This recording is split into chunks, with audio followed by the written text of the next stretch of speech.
yang dirahmati oleh Allah Subhanahu wa taala, saya nak sebut dulu tentang syarat kalimah syahadah.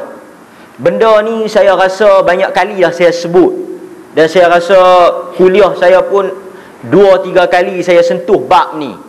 Cuma malam ni oleh kerana kita baca kitab ini, kita baca daripada bab yang pertama, bab yang kedua. Seelok-eloknya bila kita baca kitab, kita jangan langkau. Ni bukan saja untuk kitab ni, apa-apa buku yang tuan-tuan baca, tuan-tuan jangan langkau.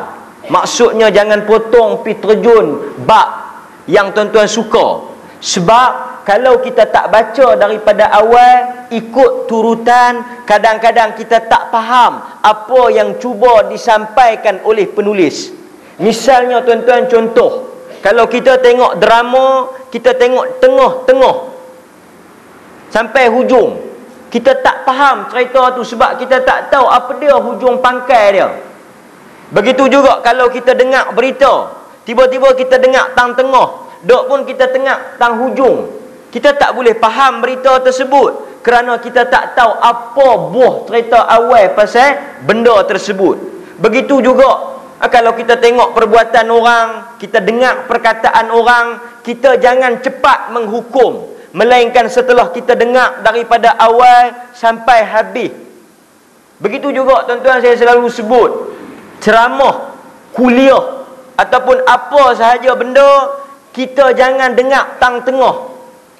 Selalu benda ni jadi sebab apa saya sebut, kadang-kadang ada orang yang bila habis sembahyang maghrib, dia balik rumah, tak ada masalah, dia tak mau dengar, kita pun tak mau marah dan kita tak mau paksa.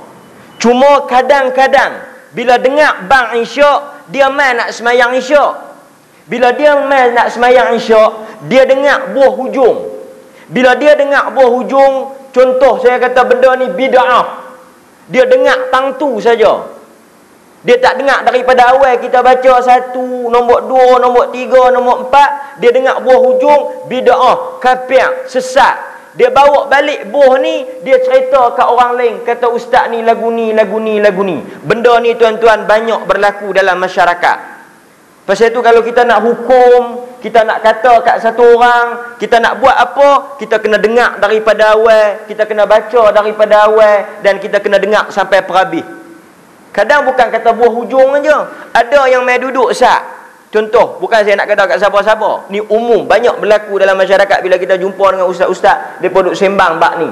Kadang-kadang bila duduk dalam majlis, kita pun baca buah awal, sekian, sekian, sekian, sekian, dia bangkit balik, dia tak dengar lagi hujung, penjelasan, kesimpulan cerita.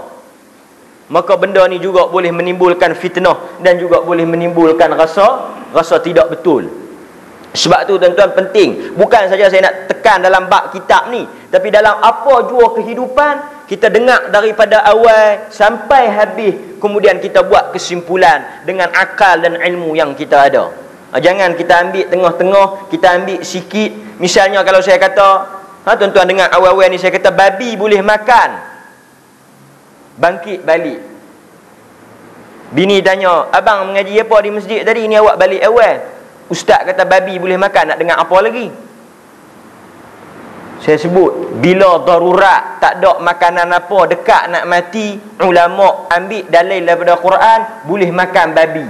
Kalau dengar sampai habis, tak jadi apa. Tapi kalau dengar takat babi boleh makan, tiba-tiba kita duk cerita bak darurat. Bak darurat ni bewok boleh makan, babi boleh makan, ulat sawa boleh makan. Dia dengar waktu lah, dia kata, pelik ustaz ni, ulat sawa, babi semua dia suruh makan. Akan tajuk kita bab darurat, dia tak dengar bab apa, tapi dia dengar kata boleh makan. Fitnah tuan-tuan. Ni benda ni saya nak sebut umum, bukan kata nak bab cerita dalam kitab ni saja. Sebab itu kita kena ambil daripada awal dan kita masuk satu persatu. Mudah-mudahan Allah Ta'ala jaga kita daripada mudah menghukum manusia.